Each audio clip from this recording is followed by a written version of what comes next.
พิธีโฮมสุมนุมใหญ่เฉลิมฉลองวันสั่งตั้งพรรคประชาชนปฏิวัติลาวครบรอบ 70 ปี ได้จัดขึ้นอย่างยิ่งใหญ่และสง่าผ่าเผยที่หอประชุมแห่งชาตินครหลวงเวียงจันทน์โดยการเข้าร่วมของสหาย ทองลุ้นศรีสุริตเลขาธิการใหญ่คณะบริหารงานศูนย์กลางพรรคประธานประเทศ การนำคันสูงพรรครัฐอดีตการนำคันสูงในพิธีสหายเลขาธิการใหญ่ได้กล่าวสุนทรพจน์หวนคืนวันสั่งตั้งพรรควันที่22มีนาปี 1955 หาวันที่22มีนา 2025ยกสูงบทบาทการนำพาของพรรคย้อนห้อยสนามรบอันดุเดือดเขี่ยวขาดบ่ยอมจำนวนต่อศัตรูผู้มาหุกหานพร้อมนั้นท่านก็ได้แสดงความยืดหยุ่นถามข่าวและอวยไซให้พรแก่ทุกคนทุกสาขาอาชีพประชาชนและบรรดาเผ่าเนื่องในโอกาสวันสั่งตั้งพรรคครบรอบ 70 ปีและเรียกร้องมายังทุกคนปวงชนลาวทั้งชาติจงพร้อมใจกันเสริมขยายธาตุแท้มูลเสื้อของพรรคตั้งหน้าประกอบส่วนในการปกปักรักษาและสร้างสาพัฒนาประเทศชาติสืบต่อไปให้ศรีวิไลรุ่งเรือง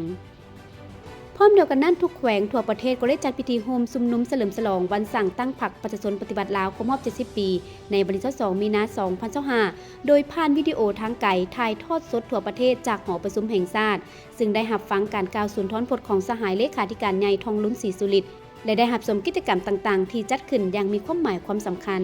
ภายหลังที่รับชมแล้วแขวงก็ได้ดำเนินการปาฐกถาจัดพิธีประดับเหรียญและอื่นในท่ามกลางบรรยากาศแห่งการหวนคืนและนึกถึงบรรพบุรุษและนักรบที่ได้เสียสละชีวิตและเลือดเนื้อเพื่อประเทศชาติปิติภูมิที่แสนหักนี้และเคียงคู่กับความภาคภูมิใจต่อกับการสร้างสาพัฒนาประเทศชาติในระยะใหม่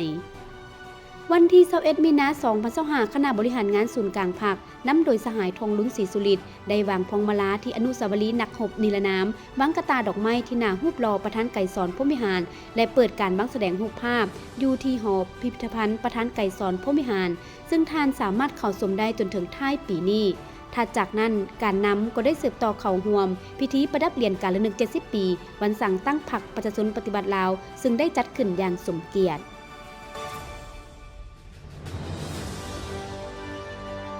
พร้อมเดียวกันนั้นหลายแขวงทั่วประเทศก็ได้วางพวงมาลาและกระตาดอกไม้เช่นเดียวกันเพื่อแสดงความรู้บุญคุณจารึกคุณงามความดีของบรรพบุรุษนักรบประชาชนลาวผู้มีจิตใจรักชาติที่ได้เสียสละชีวิตและเลือดเนื้อเพื่อประเทศชาติงานแสดงศิลปะวรรณคดีเพื่อเฉลิมฉลองวันสั่งตั้งพรรคประชาชนปฏิบัติลาวครบรอบ 70 ปีจัดขึ้นอยู่ที่หอวัฒนธรรมแห่งชาติในค่ำคืนของวันที่22มีนาคม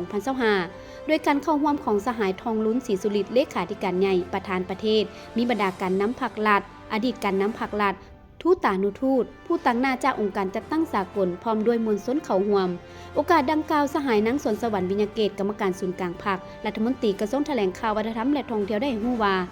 การแสดงศิลปะวรรณคดีในครั้งนี้แม้นเวียกหนึ่งที่เป็นการประกอบส่วนสำคัญเข้าในการศึกษาโฮมให้คนหุ่นใหม่เห็นได้ถึงมูลเสื้อการนำพาอันพิราศอาหารละอิดละเอี้ยวยุ่งยากและส่องแสงถึงเสถนะที่สง่างามของพรรคเฮาในการนำพาตลอดระยะต่อสู่ปลดปล่อยชาติก็คือการนำพาสร้างสาพัฒนาประเทศชาติอันแสนหักและห่วงแหนโดยผ่านเนื้อห้องทำนองเพลงและบรรดาบทฟ้อนบทแสดงต่างๆ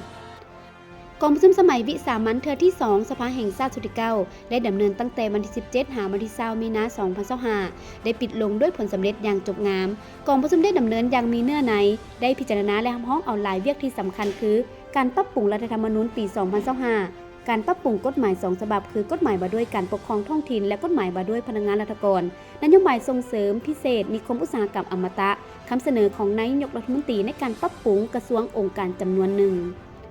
พิธีเปิดงานสวรรค์สุขสันต์หันษา 2025 เป็นกิจกรรมส่งเสริมการท่องเที่ยววัฒนธรรมของแขวงสวรรณเขตและสร้างรายรับให้กับประชาชนพื้นที่กระตุ้นเศรษฐกิจของแขวงพร้อมนั้นก็เป็นการสร้างขบวนการใส่การเฉลิมฉลอง3วันประวัติศาสตร์โดยเฉพาะวันสั่งตั้งพรรคประชาชนปฏิบัติลาวครบรอบ 70 ปีแขวงอัตตปือกวดพบและกักโตพร้อมยึดทรัพย์พนักงานแขวงร่วมกันส่อโกงเสียหาย 2.5 ล้านกว่าดอลลาร์สหรัฐและ 17.3 ตื้อกีบท่านคำหวันจันทโคตรคณะประจำพรรคแขวงประธานองค์การกวดกาพรรครัฐรายงานผลการกวดกาเก็บจำข้อมูลและสืบสวนสอบสวนคดีการซ่อนลาดบังหลวงยุคแขวงอัตตปือในวันที่20มีนาคม 2025นี้ว่าระยะเดือนเมษายน 2024 ผ่านมากลุ่มบริษัทฮ่องกงเทียนซื่อจำกัดได้ประกอบส่วนเป็นเงินจำนวน2ล้านดอลลาร์สหรัฐให้แขวงอัตตปือในการก่อสร้างซ่อมแปลนเส้นทางเบอร์ 9004 แต่แยก 18A ขวาเซโปนแขวงอัตตปือหาเขตแดนเมืองปากซองแขวงจำปาสัก ฮอดวันที่ 30 สิงหาคม 2024 องค์การสืบสวนสอบสวนปกส.แขวงอัตตปือได้รับคำร้องฟ้องของห้องว่าการแขวงว่าท้าวสุวิไซสุรินาไลพนักงานห้องว่าการแขวงได้สั่งเอกสารปลอมเพื่อถอนเงินบ่วงดังกล่าวออกไปนำไส้โดยบ่ถูกต้องและเอาตัวหลบหนีวันที่ 4 ธันวาคม 2024 ท้าวสุวิไซได้เข้ามามอบตัวต่อกับเจ้าหน้าที่และได้มีการสืบสวนขยายผลออกคำสั่งเปิดการสืบสวนสอบสวนผู้ถูกหา37 คนเป็นหญิง17 คนกักตัว21 คนเป็นหญิง8 คนซึ่งมีพนักงานหลัด14 คนกรรมการพักแขวง3 คนบำนาญ1 คนเสียชีวิต1 คนผู้ประกอบการ7 คนพบเห็นพนักงานที่ติดพันกับการส่อลาดบังหลวงโดยโกงแมน15 คนวันที่20 มีนาคม 2025 เวลา 11:45 นาทีได้เกิดเหตุไฟไหม้ห้านขายเครื่องอยู่ต่อหน้าตลาดปักสันแขวงบุรีคำไซเบื้องต้นบ่มีรายงานผู้เสียชีวิตหรือได้รับบาดเจ็บแต่มีผลเสียหายอย่างร้ายแรงระยะนี้แม้นเป็นระยะที่อากาศแห้งแล้งฉะนั้นขอให้ทุกคนจงมีสติในการนำไส้ไฟ